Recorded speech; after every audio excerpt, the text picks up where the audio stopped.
اعوذ باللہ من الشیطان الرجیم بسم اللہ الرحمن الرحیم الحمد للہ رب العالمین والصلاة والسلام علی اشرف الانبیاء والمرسلین واہل بیتہ الطیبین الطاہرین المعصومین اما بعد۔ آج سے سورہ رعد کا آغاز ہو رہا ہے اور اس کی پہلی آیت سے لے کر 5ویں آیت تک، فرسٹ ٹو ففتھ آیت، یہ آج ہمیں ڈسکس کرنا ہے۔ سورہ رعد قرآن مجید کا 13واں سورہ ہے۔ رات کا مطلب ہے گرج، چمک، تھنڈر، اور چونکہ اس میں بھی اس کا ذکر آیا ہے لہذا یہ سورہ کا عنوان قرار پایا۔ عام طور پر اس کی پیشانی پر مکیہ لکھا ہوتا ہے، یعنی یہ سورہ مکی ہے، ہجرت سے پہلے نازل ہوا، مگر بہرحال اس میں علماء کے درمیان اختلاف پایا جاتا ہے۔ بعض اس کو مکی مانتے ہیں اور بعض یہ کہتے ہیں کہ اس کے اندر مکی اور مدنی دونوں صورتیں، دونوں آیتیں موجود ہیں، اور بعض کے مطابق تو صرف ایک آیت مکی ہے اور باقی ساری مدنی آیتیں اس میں موجود ہیں۔ بسم اللہ الرحمن الرحیم، شروع اللہ کے نام سے جو رحمان ہے رحیم ہے۔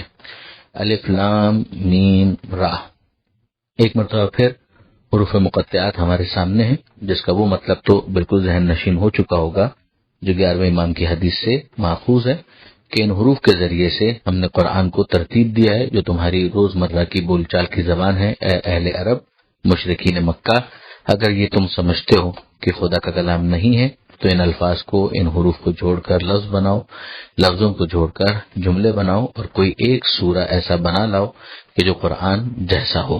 نہ بنا سکو تو مان لو کہ خدا کی کتاب ہے اور اپنے انکار سے دستبردار ہو جاؤ۔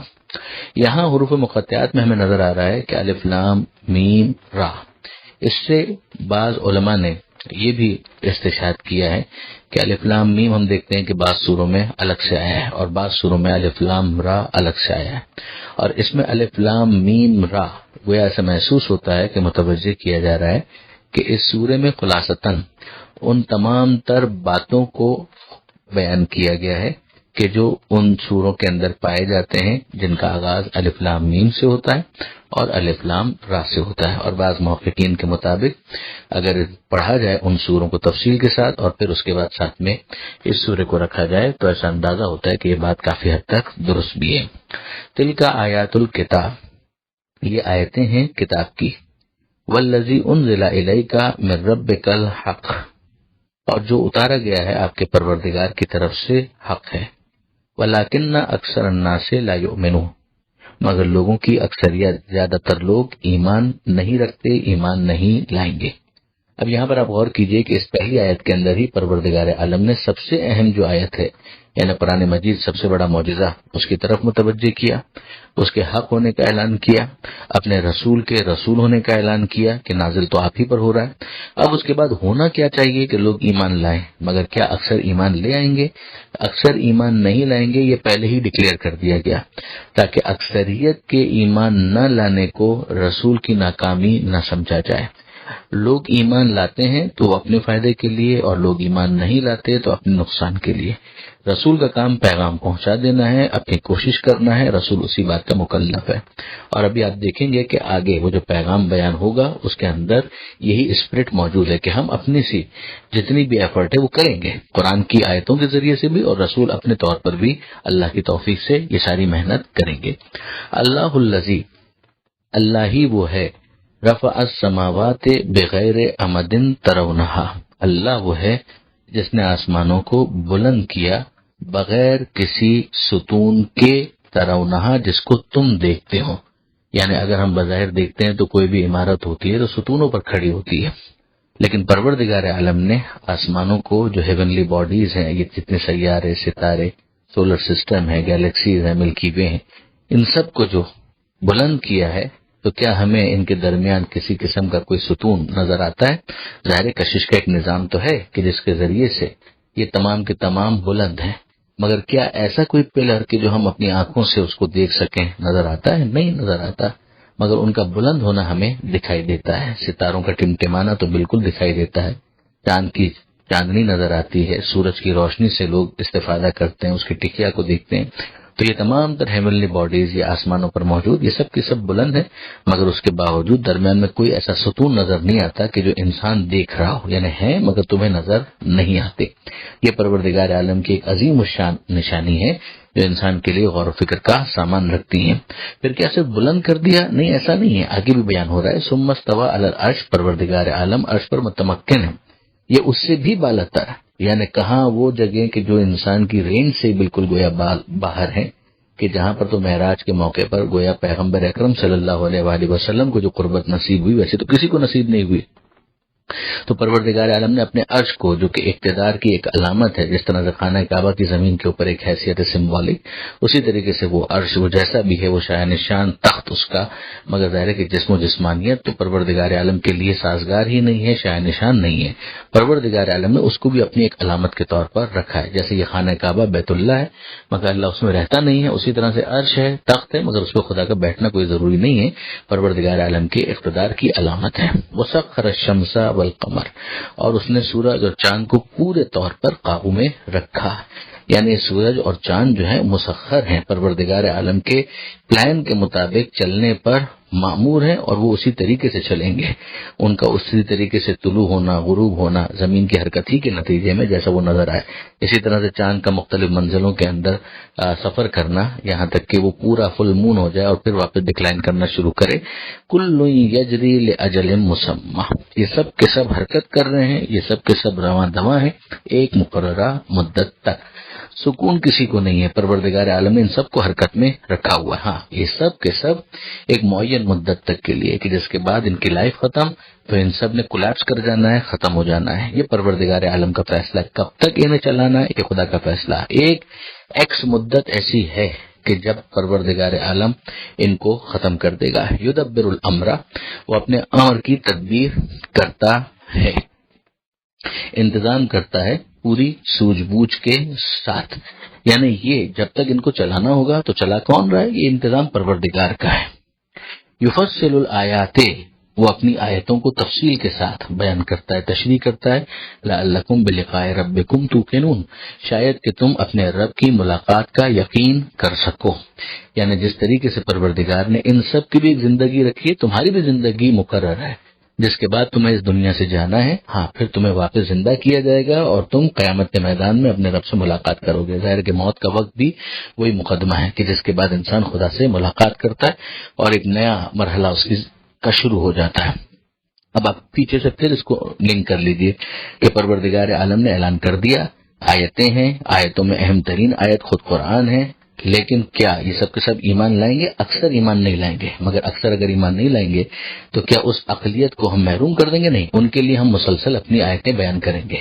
تو کتاب کے بارے میں بھی بیان کر دیا گیا اور یہ آفاق کے بارے میں جتنی آیتیں ہیں ان کا ایک خلاصہ پیش کر دیا گیا، یہ جو یونیورس کے اندر ہمیں نظر آتی ہیں، اور پرپز اس کا یہ بتایا گیا کہ شاید تم اپنے رب کی ملاقات کا یقین حاصل کر سکو۔ اب زمین کی بات آتی ہے، وَهُوَ الَّذِي مَدَّ الْأَرْضَ، اللہ ہی وہ ہے کہ جس نے زمین کو پھیلایا، وَجَعَلَ فِيهَا رَوَاسِيَ، اور زمین کے اندر لنگر ڈال دیے، پہاڑوں کی بات ہو رہی ہے، وَأَنْهَارًا، اور نہروں کو رکھا، یہ نہریں بہہ رہی ہیں، پانی کی ضرورتوں کو پورا کر رہی ہیں، وَمِن كُلِّ الثَّمَرَاتِ جَعَلَ فِيهَا زَوْجَيْنِ اثْنَيْنِ، اور ہر طرح کے پھلوں میں تمام کے تمام ان کے اندر زوجیت رکھی، یعنی ان کے اندر جوڑوں کا ایک کانسیپٹ رکھا، یہ بھی قرآن کے معجزات ہی میں سے ہے، ورنہ کھجور کے درختوں کے بارے میں تو عربوں کو کچھ معلومات تھی کہ ان میں بھی ایسا سا میل اور فیمیل والا کانسیپٹ ہوتا ہے، لیکن کیا باقی درختوں اور باقی پھلوں کے اندر بھی ایسا ہوتا ہے؟ پروردگار عالم نے اس بات کو قرآن مجید کے اندر بیان کیا، اور حق ہے، خالق ہے تو وہی سب سے محکم بات بیان کر سکتا ہے۔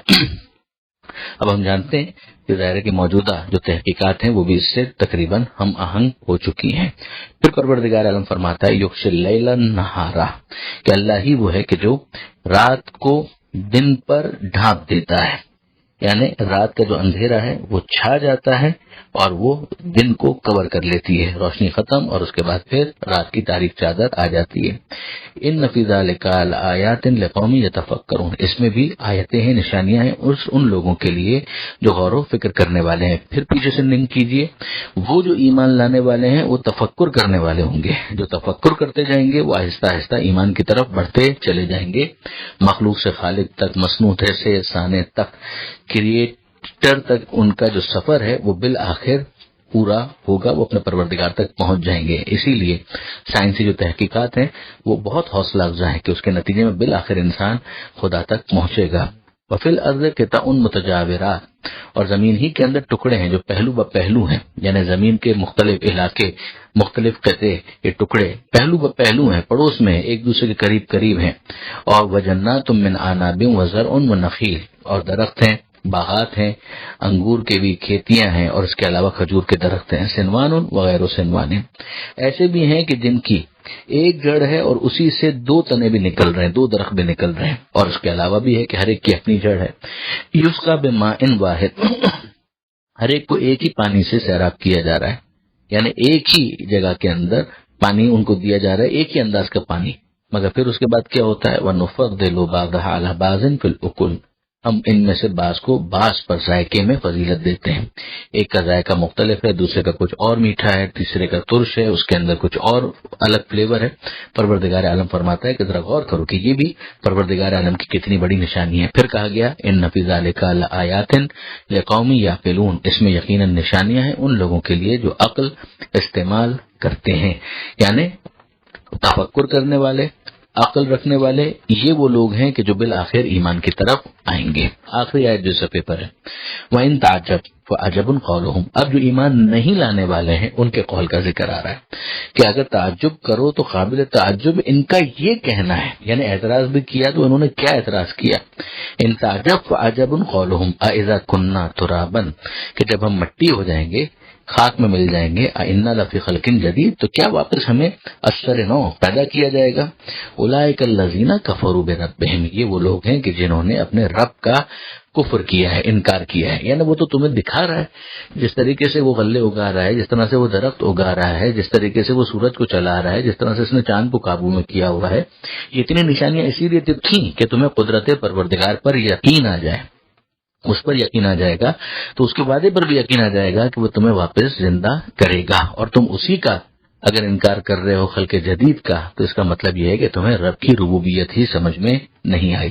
وَأُولَئِكَ الْأَغْلَالُ فِي أَعْنَاقِهِمْ، ان کے گردنوں میں طوق ہوں گے، ان کی گردنوں کے اندر طوق ڈال دیے جائیں گے. وَأُولَئِكَ أَصْحَابُ النَّارِ، یہی آگ والے ہیں، ہم فِيهَا خَالِدُونَ، اور اس میں وہ ہمیشہ ہمیشہ رہیں گے، یعنی جہنم کی آگ میں پھر ان کو جلنا ہوگا.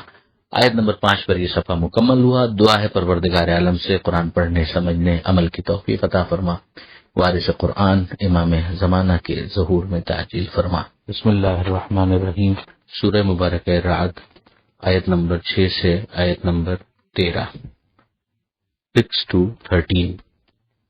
گزشتہ آیت میں ہم نے یہ دیکھا کہ پروردگار عالم نے مشرکین کے اس قول کو تعجب آور، سرپرائزنگ قرار دیا کہ یہ لوگ کہتے ہیں کہ جب ہم لوگ مٹی ہو جائیں گے، خاک میں مل جائیں گے، تو کیا اس کے بعد پھر ہمیں واپس زندگی ملے گی، جدید حیات ملے گی.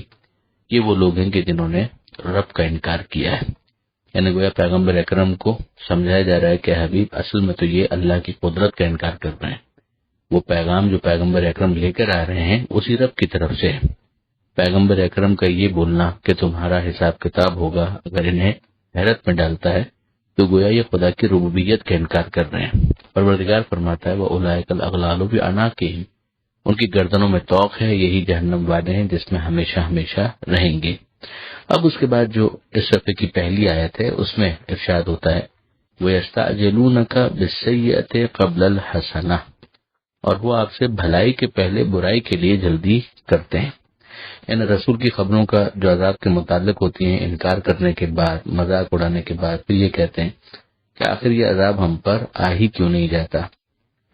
اور پھر اس کے بعد خود بھی اس کی کچھ مثالیں پیش کرتے ہیں کہ مثلا ہم پر آسمان سے پتھر بھجوائیے یا کوئی اور دردناک عذاب ہے جو ہم پر نازل کروا دیجیے. یہ بالکل ایسا ہی ہے کہ جیسے اگر کسی اسٹوڈنٹ کو یہ کہا جائے کہ تم محنت نہیں کرو گے تو فیل ہو جاؤ گے، تمہاری رپورٹ کارڈ کے اندر تمہیں فیل ڈکلیئر کر دیا جائے گا، اور وہ بجائے محنت کرنے کے اور اپنے آپ کو کامیابی سے ہمکنار کرنے کے وہ کہے کہ ایسا ہی ہے تو بس مجھے آپ ابھی ہی فیل ڈکلیئر کر دیجیے. ظاہر ہے کہ وہ جو مہلت کا فلسفہ ہے وہ تو اپنا کورس آف ایکشن پورا کرے گا کہ جتنا پیریڈ اسے کلاس میں رہنا ہے وہ اس نے بہرحال رہنا ہے. مناسب موقع پر جب امتحانات ہوں گے اس میں اس کی پرفارمنس کو اسیس کیا جائے گا. یہ ٹیچر کا سمجھانا یہ تو اسی لیے ہے کہ وہ آخر میں فیل نہ ہو جائے. یہی کام رسول کا ہے، یہی کام قرآن کا ہے کہ اس کے ذریعے سے لوگوں کو متوجہ کیا جائے، منذر بن کر، انذار کر کے کہ دیکھو کوشش ہو جاؤ، تمہارا معاملہ خراب نہ ہو جائے. تو بجائے اس کے کہ وہ اس وارننگ کا ایک پازیٹو اثر لیں اور اپنے آپ کو کریکٹ کریں، درست کریں، صحیح کاموں کی طرف آ جائیں، وہ الٹا شور مچانے لگتے ہیں اور کہتے ہیں کہ صاحب اگر لانا ہے تو ایسا عذاب ہمارے لیے لے آئیے.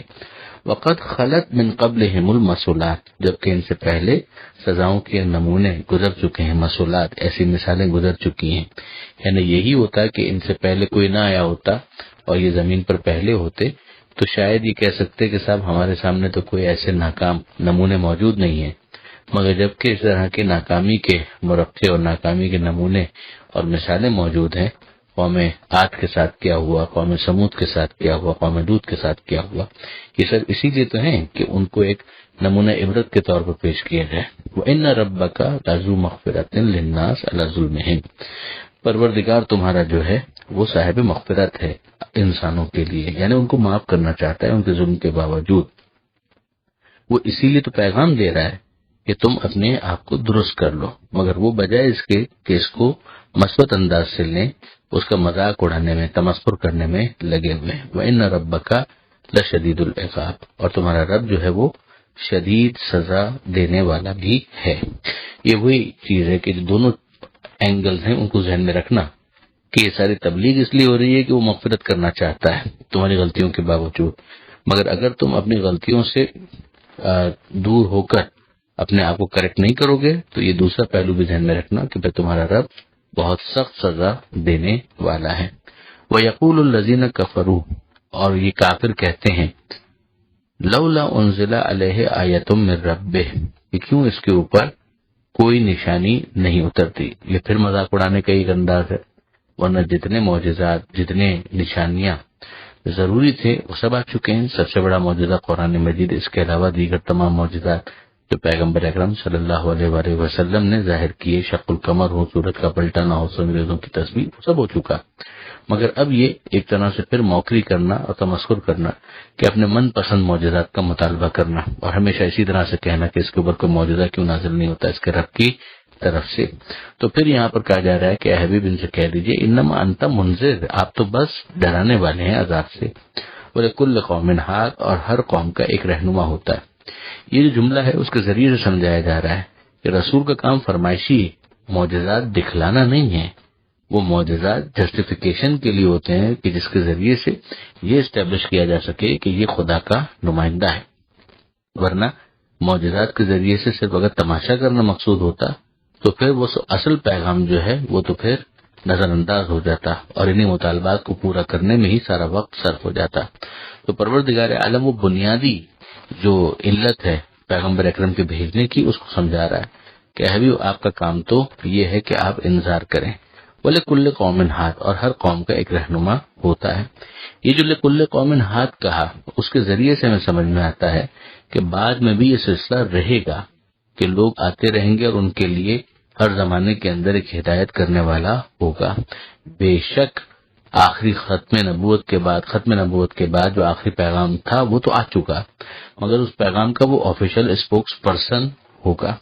اور یہ کون ہوگا؟ پیغمبر اکرم کے ساتھ، پیغمبر اکرم کے بعد امیر المومنین حضرت علی علیہ السلام کی ذات، اور اس کے بعد پھر جتنے ائمہ ہیں ان سب کا یہی کام ہوگا کہ وہ پیغمبر اکرم کی نمائندگی میں گویا ہدایت کے فریضے کو انجام دیں گے.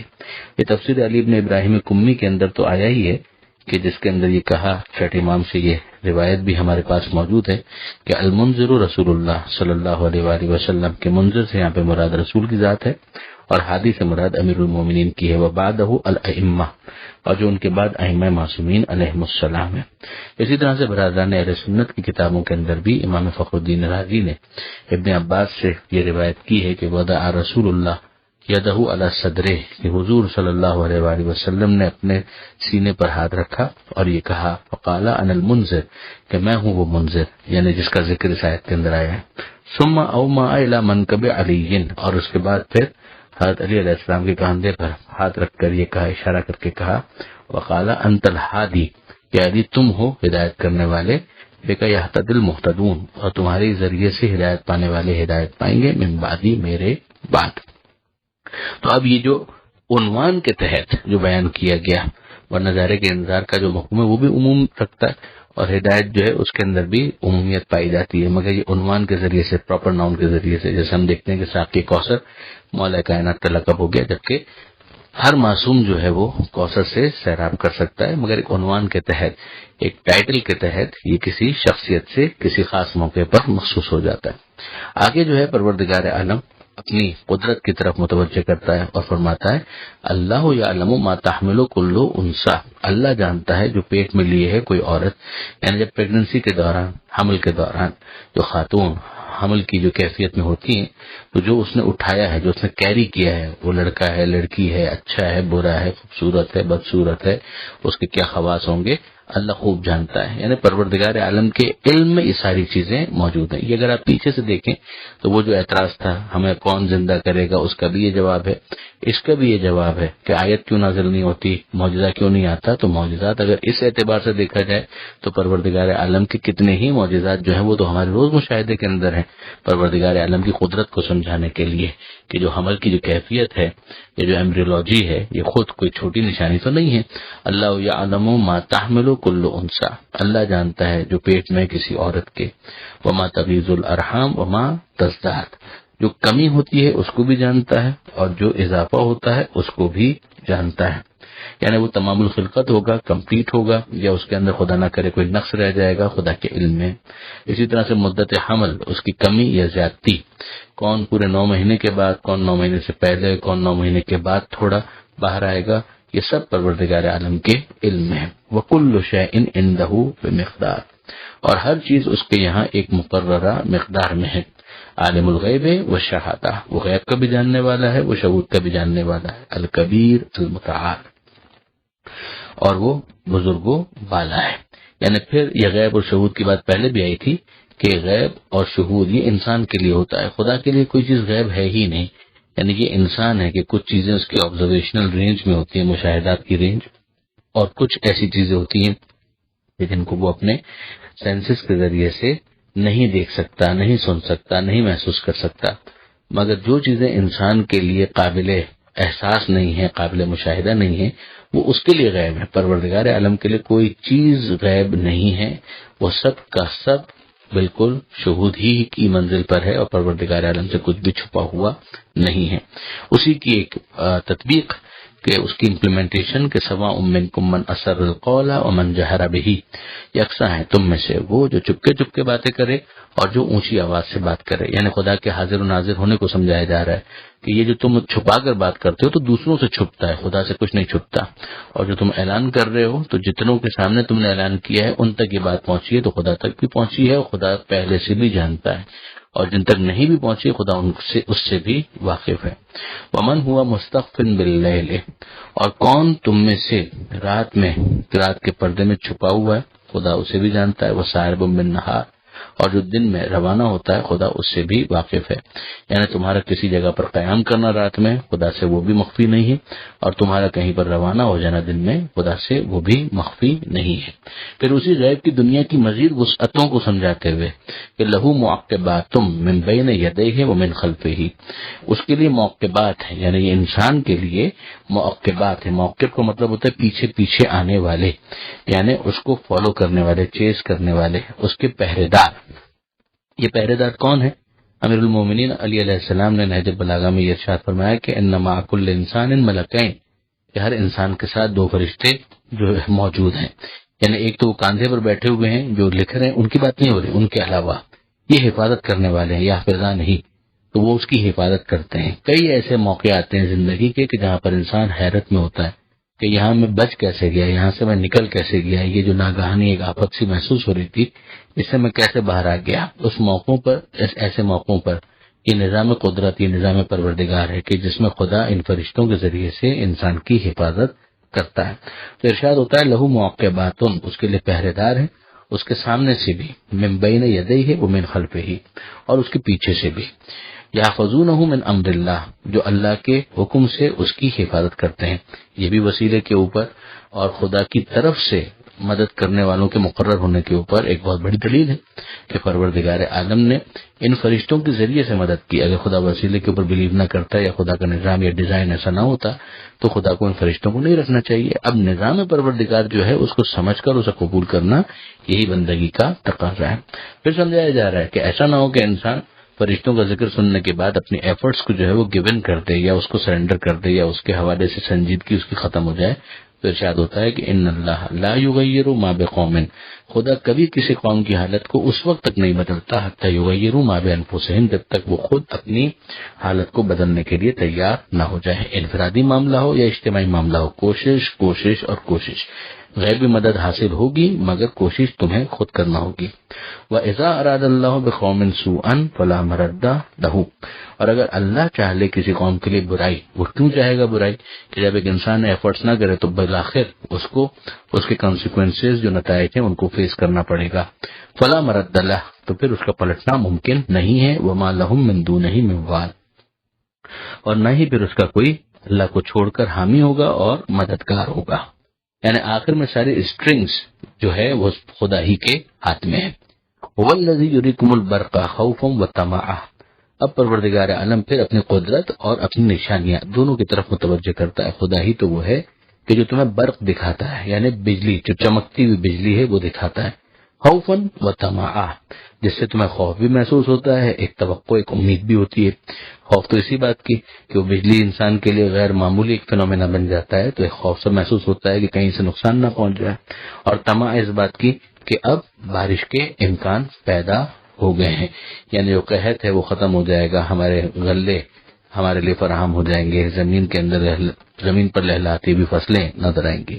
وَيُنشِئُ السَّحَابَ الثِّقَالَ، اور وہی ہے کہ جو پیدا کرتا ہے بوجھل گھٹائیں، یعنی وہ بادل جو پھر آتے ہیں جس کے اندر پانی ہوتا ہے اور بالآخر وہ بارش کی صورت میں برستا ہے. وَيُسَبِّحُ الرَّعْدُ بِحَمْدِهِ، اور اللہ کی تسبیح کر رہی ہیں بادل کی گرج، بحمدہی، اس کی تعریف کے ساتھ. یعنی یہ جو بادل کی گرج، اسی لفظ کی وجہ سے اس سورہ کا نام پڑ گیا سورہ رعد، کہ یہ جو بادلوں کی گرج ہے، چمک بجلی کی، گرج بادل کی، کہ یہ بادلوں کی گرج یہ بھی پروردگار عالم کی زبان حال سے گویا تسبیح کر رہی ہیں، بے عیب ہونے کو بیان کر رہی ہیں، خدا کی تعریف کو بیان کر رہی ہیں. والملائکۃ، اور ملائکہ بھی خدا کے بے عیب ہونے اور تسبیح کو بیان کر رہے ہیں، من خیفتہ، اور اس کے ڈر سے بیان کر رہے ہیں. یہاں پر ظاہر کہ ہم جانتے ہیں فرشتے تو گنہگار ہیں ہی نہیں، وہ تو معصوم مخلوق ہیں. پھر اس کے بعد ڈر کا کیا سوال ہے؟ ایک ڈر بڑا کنسٹرکٹیو فیئر ہوتا ہے کہ جو احترام کے جذبے کی وجہ سے، احترام کی وجہ سے کسی کے دل میں ہو. باپ کا، ماں کا ایک احترام ہے کہ جس کی وجہ سے انسان حیا کرتا ہے، اس کا خوف احساس کرتا ہے. وہ چیز یہاں پر بھی اپنی پوری قوت اور طاقت کے ساتھ ہے، بلا تشبیہ. لیکن بہرحال پروردگار عالم کا ایک خوف کا ایک بہت بڑا عنصر یہ ہے کہ جب انسان کو عظمت پروردگار کا احساس ہوگا تو یقیناً وہ اس خوف کو زیادہ محسوس کرے گا. وَيُرْسِلُ الصَّوَاعِقَ، اور خدا ہی ہے کہ جو گراتا ہے، بھیجتا ہے ان بجلیوں کو کہ جس کے نتیجے میں ہلاکتیں بھی ہو جاتی ہیں اور بہت سارے مسائل کا بھی انسان کو سامنا کرنا پڑتا ہے. یہ دونوں چیزیں، ایک اس کے ذریعے سے خوف اور طمع، مطلب وہ خوف جو ہے وہ پریکٹیکل صورت میں بھی ظاہر ہو جاتا ہے کہ جس کے نتیجے میں زندگی سے بھی کبھی کبھی ہاتھ دھونا پڑ جاتا ہے. یصیب بها من یشاء، تو پروردگار عالم جس تک چاہتا ہے اس تک انہیں پہنچا دیتا ہے، یعنی ان بجلیوں کو. وهم یجادلون فی اللہ وهو شدید المحال، اور وہ لوگ تکرار کرتے ہیں اللہ کے بارے میں اور وہ سخت عذاب والا ہے. یعنی ہونا کیا چاہیے تھا اور ہوتا کیا ہے؟ ہونا یہ چاہیے تھا کہ وہ خدا کی ان نشانیوں کو دیکھ کر خدا کے سامنے سر تسلیم خم کریں، عبادت کریں، بندگی کریں، پروردگار کے اس ڈیزائن کو سمجھیں، خدا کی نعمتوں کو سمجھیں. مگر اس کے بجائے وہ لوگ خامخواہ کے فضول لا یعنی بحثوں میں اپنا وقت ضائع کر دیتے ہیں اور بھول جاتے ہیں کہ خدا سخت عذاب والا ہے اور اس کی نشانیاں بہت ساری ہیں جو ہمارے مشاہدے میں آتی رہتی ہیں. یہ آیت نمبر 13 پر یہ صفحہ مکمل ہوا. پروردگار عالم سے دعا ہے قرآن پڑھنے سمجھنے عمل کی توفیق عطا فرما اور وارث قرآن امام زمانہ کے ظہور میں تاجیل فرما. بسم اللہ الرحمن الرحیم. سورہ مبارکہ رعد، آیت نمبر 14 سے آیت نمبر 17، 14 سے 17. گزشتہ آیت میں ہم نے دیکھا کہ پروردگار عالم نے رعد و برق کا ذکر کیا، اپنی نشانیوں کا ذکر کیا، ملائکہ کے خوف کا ذکر کیا اور پھر اس کے بعد پروردگار عالم نے فرمایا کہ یہ لوگ اللہ کے بارے میں بیکار کی بحث کرتے رہتے ہیں اور جبکہ اللہ سخت عذاب دینے والا ہے. تو یہ نہیں ہونا چاہیے. تو پھر ہونا کیا چاہیے؟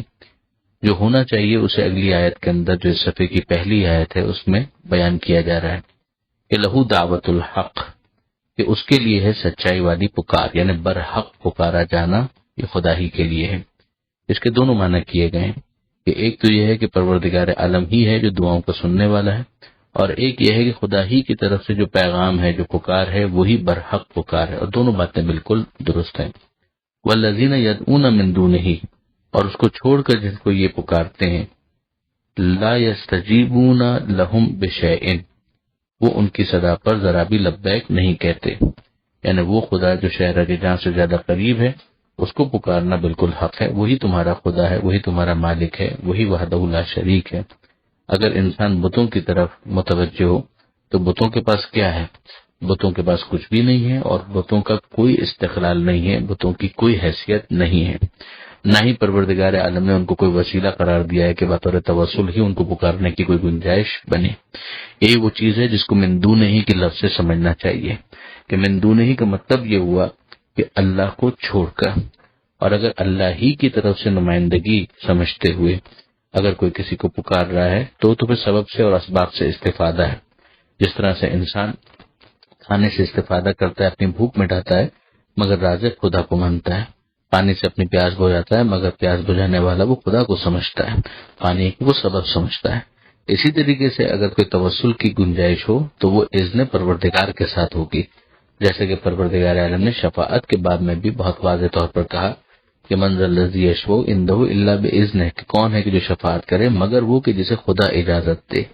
اسی طرح سے وسیلے کے عنوان پر جب خدا نے گفتگو کی تو یہ ارشاد فرمایا وابتغوا الیہ الوسیلہ، اس تک پہنچنے کے لیے وسیلہ تلاش کرو، مگر وسیلہ کون مقرر کرے گا؟ وہ خدا ہی مقرر کرے گا.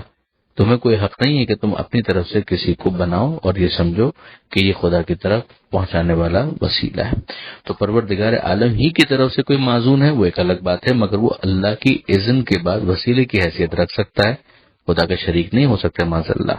تو پروردگار عالم یہاں پر بت پرستوں کے اس عقیدے کی صراحت کے ساتھ نفی کر رہا ہے کہ جس میں وہ اللہ کو چھوڑ کر کسی خود ساختہ خدا کو، چاہے وہ چھوٹے خدا کے عنوان سے ہو، شریک خدا کا عنوان دے کر اسے پکار رہے ہوں. پروردگار فرماتا ہے کہ یہ ان کی پکار کو رسپونڈ کرنے کی ذرا سی بھی صلاحیت نہیں رکھتے. پھر اس کے بعد ایک اربوں کی جو ضرب المثل ہے اس کو بیان کیا جا رہا ہے. اللہ کا باسط کفیہ الی الماء، یہ بالکل ایسا ہی ہے کہ جیسے کوئی اپنے ہاتھوں کو پھیلا دے، دونوں ہاتھوں کو پانی کی طرف. لیبلغ فاہو، مثلا وہ منڈیر پر کنویں کے پاس آ کر ہاتھوں کو پھیلا دے اور اس امید پر پھیلا دے کہ یہ پانی جو ہے اب وہ اس کے منہ تک پہنچ جائے گا. لیبلغ فاہو، تاکہ وہ اس کے منہ تک پہنچ جائے. وما ہوا ببالغہ، وہاں تک کہ وہ پہنچنے والا نہیں ہے. وما دعاء الکافرین الا فی ضلال، اور جو کافروں کا پکارنا ہے وہ بالکل ایسا ہی لا حاصل ہے، یعنی آل ان وین، کسی قسم کا کوئی فائدہ نہیں حاصل ہوا، جس سے کہ جو اس کا ڈیو پروسیس تھا اس کو فالو نہیں کیا گیا. پروردگار عالم کی طرف توجہ انسان کو اپنے مقصود تک پہنچاتی ہے. آگے ارشاد ہوتا ہے وَلِلَّهِ يَسْجُدُ مَن فِي السَّمَاوَاتِ وَالْأَرْضِ طَوْعًا وَكَرْحًا، اللہ ہی کے لیے سجدہ کر رہے ہیں ہر وہ جو زمین میں ہے اور آسمانوں میں ہے. طَوْعًا وَكَرْحًا، خوشی سے یا ناخوشی سے. وَظِلَالُهُمْ، اور ان کے سائے بھی، بِالْغُدُوِّ وَالْآصَالِ، سائے بھی یہ سجدہ ریز ہیں صبح اور شام. یہاں پر ایک بات سمجھنے والی ہے اور وہ یہ کہ سجدے دو طرح کے ہوتے ہیں، ایک سجدہ تکوینی اور ایک سجدہ تشریعی.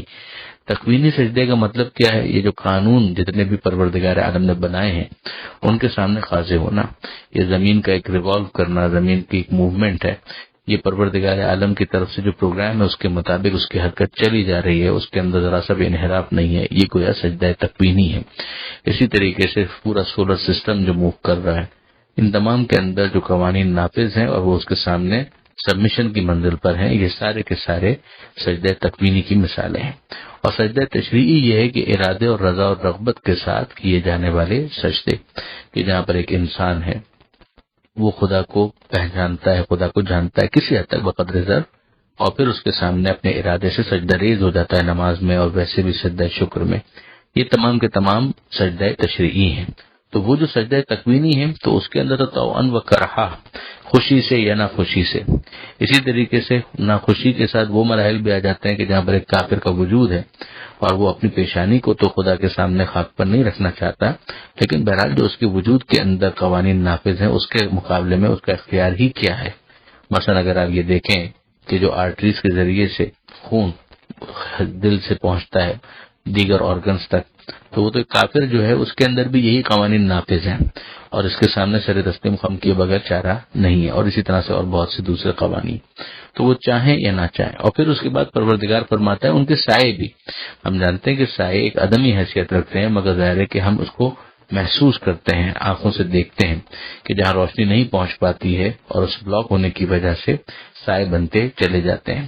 اور ظاہر کے وقت کے اعتبار سے صبح شام ان سایوں کے سائز کے اندر بھی فرق آ جاتا ہے. ظاہر کے سورج کے طلوع ہونے کے اعتبار سے، غروب ہونے کے اعتبار سے اس میں فرق آئے گا، مگر وہ سب بھی ایک معین قانون کے تحت ہی اپنے آپ کو ظاہر کرتے ہیں.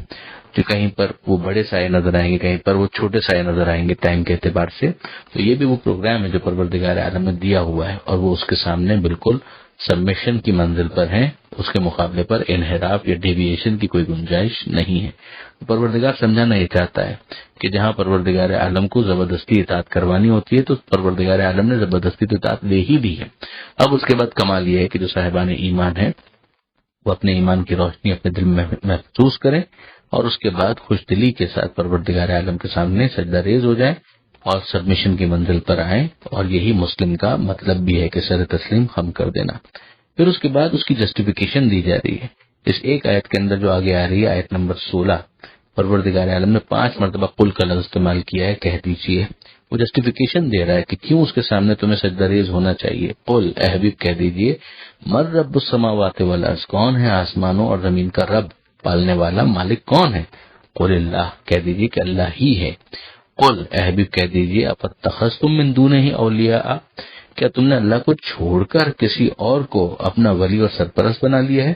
یہ پھر آپ غور کیجیے، ہم سورہ مائدہ میں پڑھ چکے ہیں کہ پروردگار عالم نے، اللہ نے اپنے آپ کو ولی کا ہے، رسول کو ولی کا ہے اور امیر المومنین کو ولی کا، جہاں ان کے رکوع میں زکوٰۃ دینے کا ذکر آیا تھا. تو وہ خدا کی طرف سے اناؤنسمنٹ ہے کہ یہ خدا کی طرف سے ولی ہے. لیکن اگر اللہ کو چھوڑ کر کسی کو ولی بنا لیا تو اس کی کیا گنجائش ہے. لا یملکون لانفسہم نفعا ولا ضرا، یہ اپنے آپ کے لیے بھی نہ کوئی فائدہ رکھتے ہیں نہ کوئی نقصان رکھتے ہیں، ان کی کوئی حیثیت نہیں ہے. قل، اے حبیب کہہ دیجئے، هل یستوی الاعمی والبصیر، کہ کیا اندھا اور بینا، یعنی نابینا اور بینا، دیکھنے والا اور جو دیکھ نہیں سکتا، کہ یہ دونوں برابر ہو سکتے ہیں.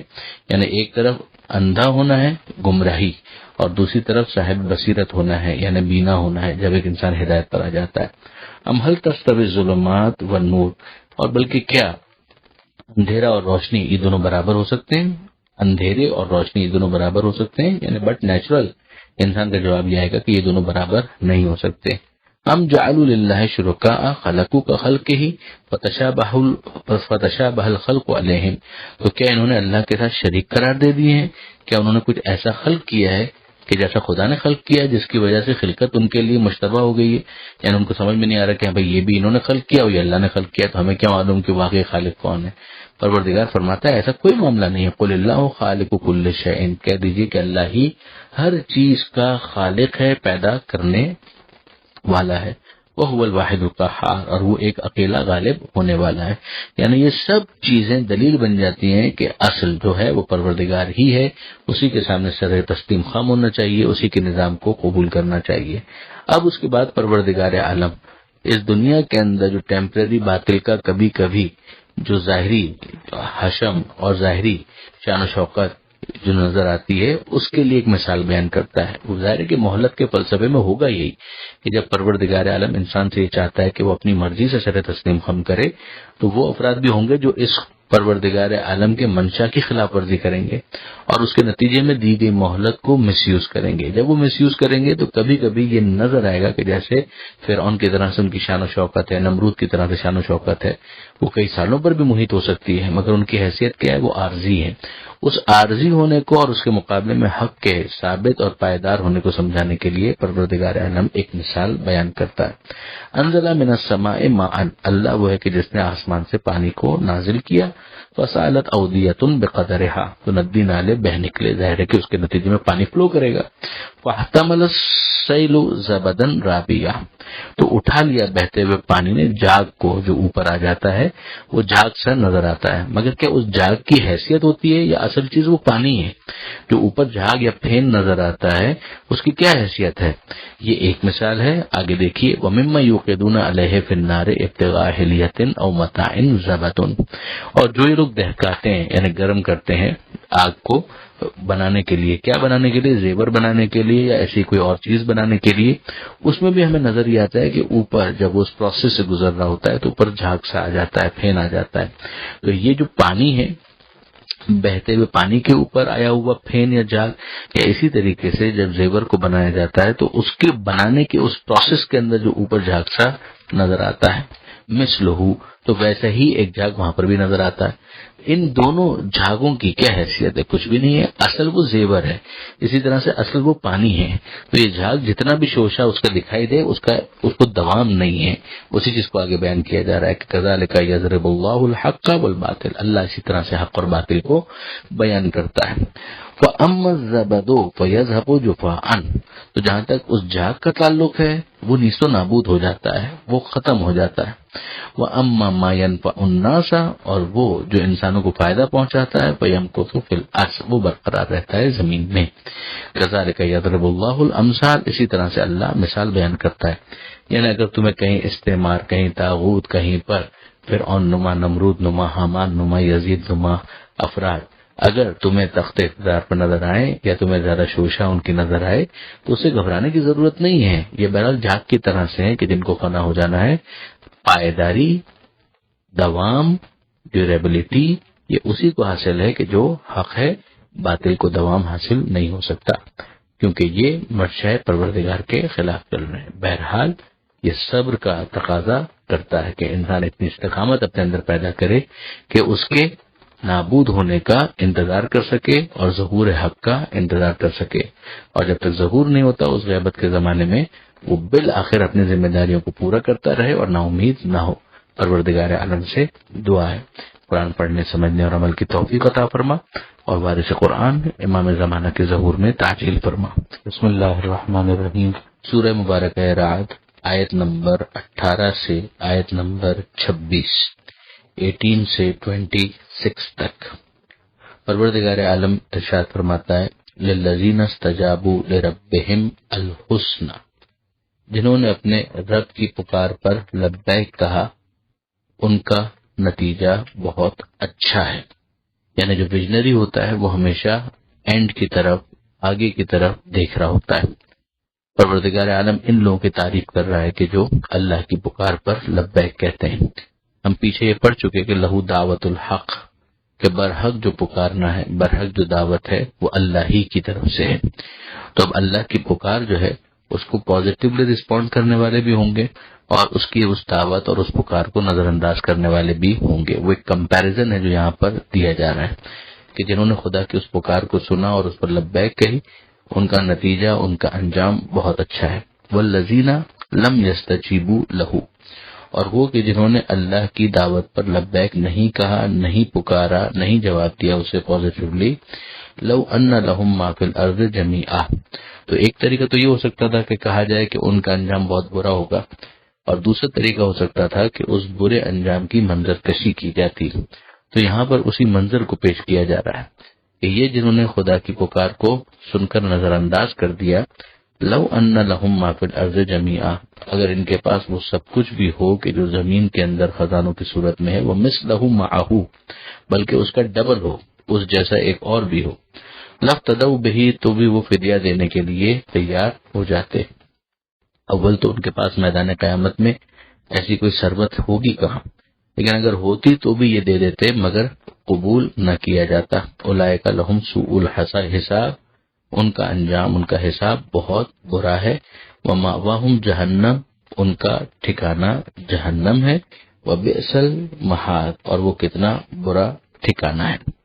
افمن یعلم، وہ کہ جو جانتا ہے، انما انزل الیک من ربک الحق، یہ جو نازل کیا گیا ہے آپ پر آپ کے رب کی طرف سے وہ حق ہے، کمن ہوا اعمی، کیا وہ اس جیسا ہو سکتا ہے کہ جو اندھا ہے؟ اب یہاں پر آپ پھر دیکھیے کہ پازیٹیولی رسپونڈ کون کرے گا، خدا کی پکار پر لبیک کون کہے گا؟ کہ جو رسول سے اپنے تعلق کو جوڑے گا، وہی وسیلہ، کہ جو خدا کی طرف سے ہے اس کا انکار گویا خدا کا انکار ہے، لہذا پروردگار عالم کی طرف سے یہ رسول ہے، اس پر یہ پیغام نازل ہو رہا ہے، وہ جو اس کو جانتا ہے کہ یہ حق ہے وہی پازیٹیولی رسپونڈ کرے گا، وہی خدا کی نظر میں بابصیرت ہے۔ کیا یہ اس جیسا ہو سکتا ہے کہ کمن ہوا اعمی، اس کے جیسا کہ جو اندھا ہے، نابینا ہے؟ پھر یاد کیجئے کہ پچھلے صفحے ہی پر ہم نے یہ پڑھا تھا، قل اے حبیب کہہ دیجئے هل يستوي الاعمى والبصیر، کہ اندھا اور بینا یہ دونوں برابر ہو سکتے ہیں؟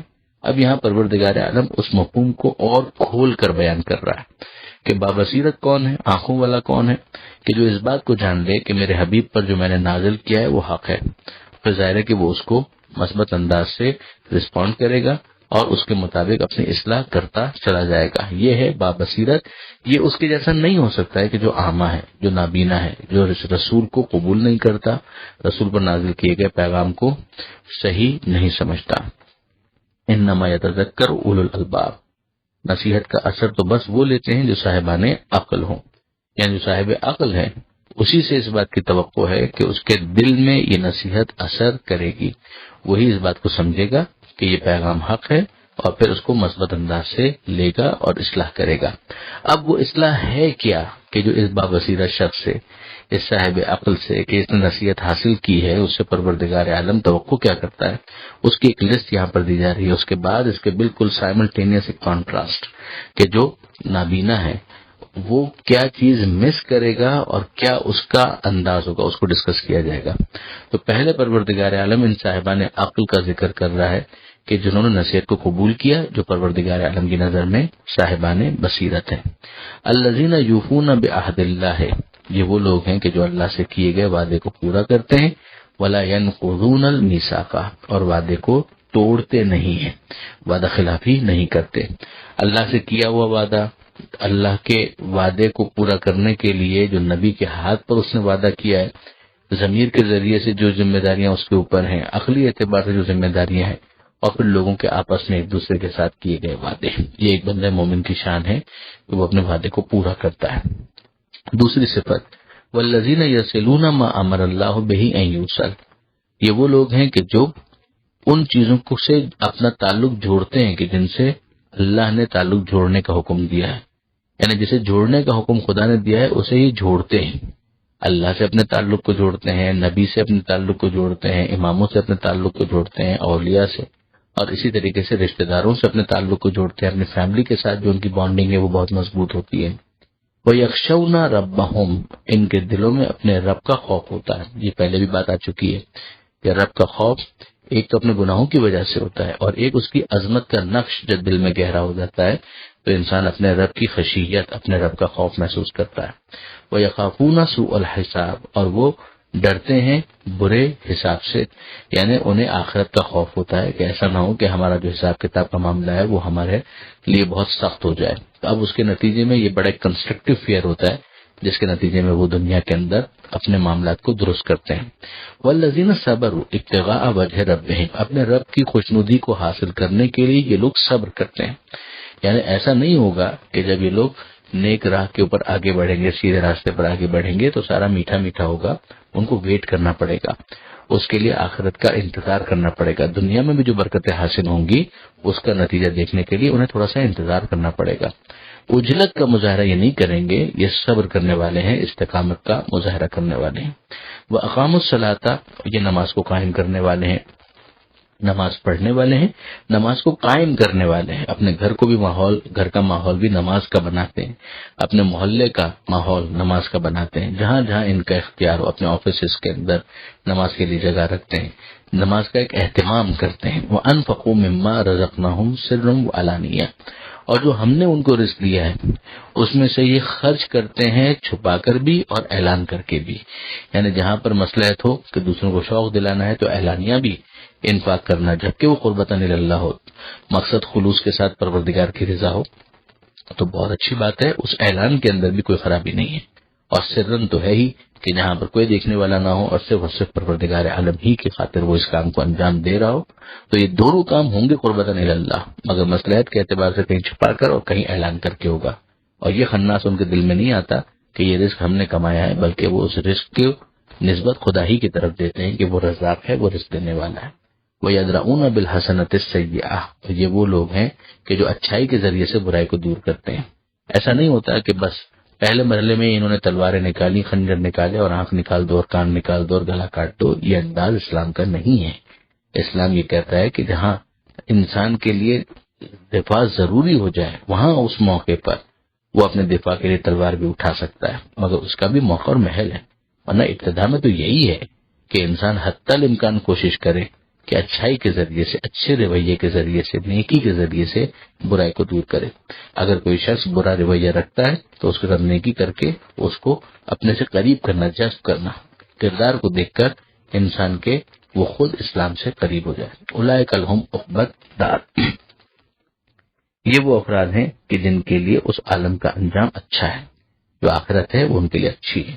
جنات و عدن، جاویدانی جنتیں ہیں، حتمی ہمیشہ باقی رہنے والے باغات، یدخلونہا، جس کے اندر وہ لوگ داخل ہوں گے، ومن صلح من آبائہم و ازواجہم و ذریاتہم، اور ان کے والدین میں سے بھی، آبا و اجداد میں سے بھی، ان کے جو شریک حیات رہے ان میں سے بھی، و ذریاتہم، اور جو ان کی اولادیں ہیں وہ بھی اگر صالح ہیں تو ان کو بھی ان کے ساتھ داخل کیا جائے گا۔ یعنی ایک تو یہ تھا کہ وہی اگر فرق تفاوت کی وجہ سے جنت کے اندر الگ الگ مقام پر ہوتے، لیکن نہیں، پروردگار عالم اس کے اندر یہ رعایت بھی کرے گا کہ ان کو ایک ساتھ، یعنی یہ آیت کا جو مزاج ہے وہ سمجھ میں آ رہا ہے کہ پروردگار عالم ایک کمپنسیشن ان کو دے دے گا، جہاں پر کمی ہوگی تو ایک دوسرے کی وجہ سے پروردگار عالم ان کو اس طرح سے کمپنسیٹ کرے گا کہ مراتب کے فرق کے باوجود ان کو ایک ساتھ رکھا جائے گا اور جنت کے اندر ان کو جگہ دی جائے گی۔ یہ آیت کے لحن سے، یہ آیت کے الفاظ سے بات محسوس ہوتی ہے۔ والملائکہ یدخلون علیہم من کل باب، اور ملائکہ ان کے پاس داخل ہوں گے ہر دروازے سے۔ یہ ایک طرح سے پروٹوکول ہے، اور کیا کہیں گے؟ سلام علیکم، تم پر سلامتی ہو، بما صبرتم، تمہارے صبر کی وجہ سے، ونعم عقبی الدار، تو کتنا اچھا ہے تمہارا یہ آخرت کا گھر۔ آپ پھر دیکھ لیجئے یہاں پر ملائکہ ایک مرتبہ پھر جو سلام کر رہے ہیں سلام علیکم ہے، اس کے بعد کتنی بدقسمتی ہے کہ اس طرح سے سلام کرنے کو اس دنیا کے اندر غلطی سے تعبیر کیا جائے۔ السلام علیکم بھی ٹھیک ہے اور سلام علیکم بھی ٹھیک ہے، دونوں انداز اختیار کیے جا سکتے ہیں، اس میں کسی قسم کا کوئی پرابلم نہیں ہے، ضد بھیجا ہے۔ اب اس کے بعد پروردگار عالم ان لوگوں کی صفات بیان کرنے کے بعد کہ جن کو خدا بابصیرت سمجھتا ہے، صاحبان عقل سمجھتا ہے، جنہوں نے نصیحت لی ہے، ایسے افراد سمجھتا ہے، ان کی صفات بیان کرنے کے بعد گویا ایک کانٹراسٹ ہمارے سامنے رکھ رہا ہے سائملٹینیس، کہ جو اعمیٰ ہیں، جو بے بصیرت ہیں، جو نابینا ہیں، جو نصیحت نہیں لیتے، جو صاحبان عقل نہیں ہیں، ان کی صفات کیا ہے؟ والذین ینقضون عہد اللہ من بعد میثاقہ، وعدہ کرنے کے بعد یہ اللہ سے کیے ہوئے وعدے کو توڑ دیتے ہیں، وہ پیمان فطرت جو ان کے اندر بلٹ ان رکھا گیا ہے وہ اس کی طرف متوجہ نہیں ہوتے۔ وَيَقْطَعُونَ مَا أَمَرَ اللَّهُ بِهِ أَن يُوصَلَ، جس کو جوڑنے کا خدا نے حکم دیا ہے اس کو یہ توڑ دیتے ہیں، اپنے رشتہ داروں کے ساتھ بھی قطع تعلق کر لیتے ہیں، اسی طریقے سے خدا سے قطع تعلق کر لیتے ہیں، نبی سے قطع تعلق کر لیتے ہیں، امام سے قطع تعلق کر لیتے ہیں، اور یفسدون فی الارض، اور زمین میں خرابیاں برپا کرتے ہیں، زمین کے اندر فساد برپا کرتے ہیں۔ ہونا کیا چاہیے تھا کہ وہ اصلاح کی کوشش کرتے کیا ہے؟ نہ اپنی اصلاح کرتے ہیں اور نہ ہی زمین کو ان آرڈر رہنے دیتے ہیں، زمین کے اندر وہ ساری چیزیں خرابیوں کے طور پر کرتے ہیں کہ جو خدا کو پسند قطعاً نہیں ہو سکتی۔ اولئک لہم اللعنہ، ان کے اوپر اللہ کی لعنت ہے، ولہم سوء الدار، اور ان کے لیے بہت ہی برا گھر ہے، اس گھر کی برائی ہے، یعنی آخرت میں یہ لوگ ایسی جگہ پر ہوں گے جو ان کے لیے خوشگوار نہیں ہوگا۔ معاملہ اللہ یبسط الرزق لمن یشاء ویقدر، اللہ وسعت دیتا ہے رزق میں جس کے لیے چاہتا ہے اور تنگی بھی کرتا ہے۔ وفرحوا بالحیات الدنیا، یعنی سب سے بڑا کیا ایک ریزن ہو سکتا ہے؟ سب سے بڑا ریزن یہ ہو سکتا ہے کہ ایک انسان دین کی پابندیوں کو نظر انداز کرے رزق میں اضافے کی خاطر۔ پروردگار اعلان کرتا ہے کہ اللہ وسعت دیتا ہے رزق میں جس کے لیے چاہتا ہے، وہ یقدر، اور تنگی بھی کرتا ہے۔ یہ اللہ کے امتحان کے مختلف انداز ہیں۔ وفرحوا بالحیات الدنیا، اور یہ لوگ دنیا کی زندگی پر ہی خوش ہیں کہ بس کسی طریقے سے یہیں پر ہمارا مکان بڑا ہو جائے، یہیں پر ہمارا بینک بیلنس بڑا ہو جائے، تو جب وہ آخرت کی طرف متوجہ ہی نہیں ہے تو اس کے لیے فکر بھی کیوں کریں گے؟ ومل حیات الدنیا فی الآخرۃ الا متاع، اور دنیاوی زندگی آخرت کے مقابلے میں کیا حیثیت رکھتی ہے؟ کچھ بھی نہیں مگر ذرا سی ناپائیدار چیز، الا متاع قلیل ذاہب، یعنی ایک ایسی متاع، ایک ایسی چیز کہ جس کو دوام نہیں ہے، جو پائیدار نہیں ہے۔ وہی مثال یاد کر لیجئے کہ یذهب جفاء، کہ وہ جو پھین ہوتا ہے یا جھاگ ہوتا ہے، وہ جھاگ ختم ہو جاتا ہے، جو اصل چیز ہے وہ باقی رہ جاتی ہے۔ جو دنیا سے بھی جو لے جانے والی چیز تھی وہ وہی ہے جو آخرت کے اندر کام آنے والی ہے۔ کوئی نہیں کہتا کہ انسان دنیا کے اندر بالکل مفلوق الحال ہو جائے، حلال کے ذریعے سے جتنی وسعت دے سکتا ہے وہ دے، مگر بہرحال رازق خدا ہے، پروردگار عالم پر اپنی کوششوں کے نتیجے کو چھوڑ دے، موافق آ جائے شکرن للہ، نہ موافق آ جائے صبر کرتے ہوئے اپنے سفر کو آگے جاری اور ساری رکھے۔ پروردگار عالم سے دعا ہے قرآن پڑھنے، سمجھنے اور عمل کی توفیق عطا فرما، اور وارث قرآن امام زمانہ کے ظہور میں تعجیل فرما۔ وآخر دعوانا ان الحمد للہ رب العالمین، والسلام علیکم ورحمۃ اللہ وبرکاتہ۔